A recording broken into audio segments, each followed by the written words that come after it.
Well, today, Ukraine's President Volodymyr Zelenskyy will plead his case to Congress in the hopes of getting more aid for the fight against Russia. The White House says that this is an issue of world historical importance. But so far, many Republicans won't budge. Ed O'Keefe is joining us now from the White House with more on all of this. All right, Ed, so this has been, I think, a concern for a while. It certainly looks like the war between Ukraine and Russia is at a stalemate, though no one wants to really say that. A lot of it has to do with the technology, that both sides are sort of equally have the equal level of technology, and they simply just can't get ahead.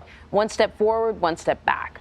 Remind us of what the White House is looking for in terms of support, because, you know, we've had a top Ukrainian military personnel say what needs to happen for Ukraine is a big ramp up in technology and weaponry.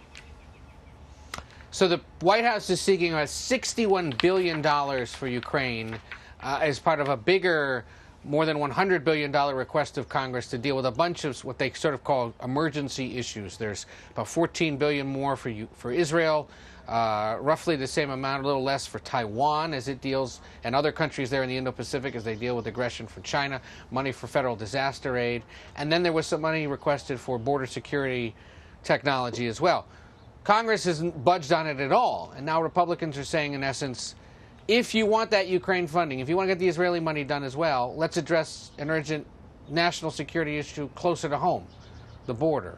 White House says, look, that $61 billion is going to go towards military equipment, weaponry that Ukraine needs. It's going to create jobs and economic activity in more than 20 states across the country because of the way the defense industry has spread out across the country, in essence for that reason, so that then Congress can be reminded it's creating jobs.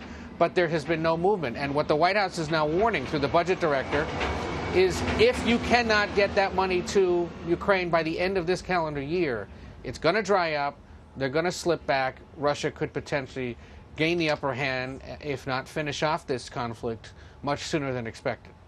So yesterday we heard from National Security Advisor Jake Sullivan and Senate Minority Leader Mitch McConnell on this. I want to play some of what they said.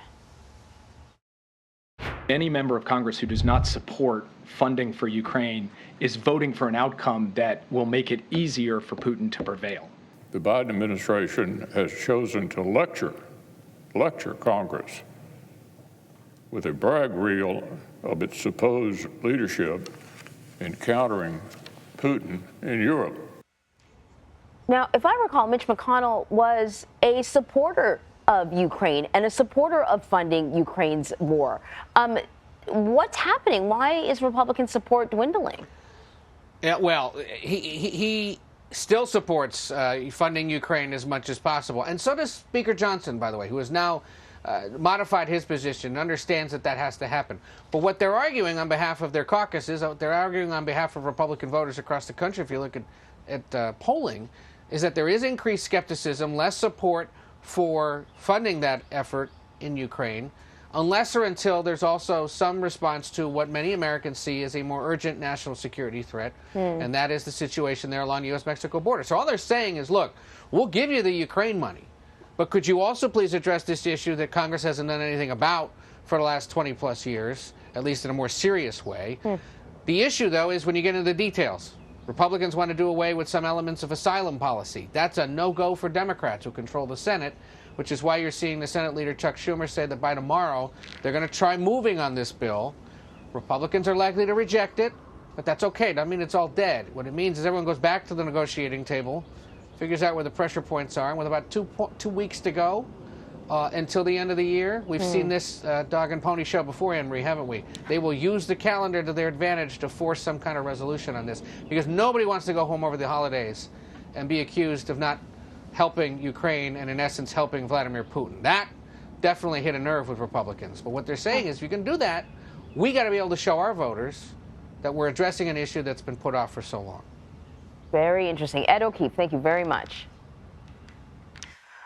Russian President Vladimir Putin, meantime, will make a one-day trip to Saudi Arabia and the UAE tomorrow. The Russian leader's trip will focus on the Israel-Hamas war. The Kremlin says that he will host Iran's president in Moscow on Thursday. Putin has avoided traveling to certain countries after the International Criminal Court issued an arrest warrant over his alleged war crimes committed in Ukraine.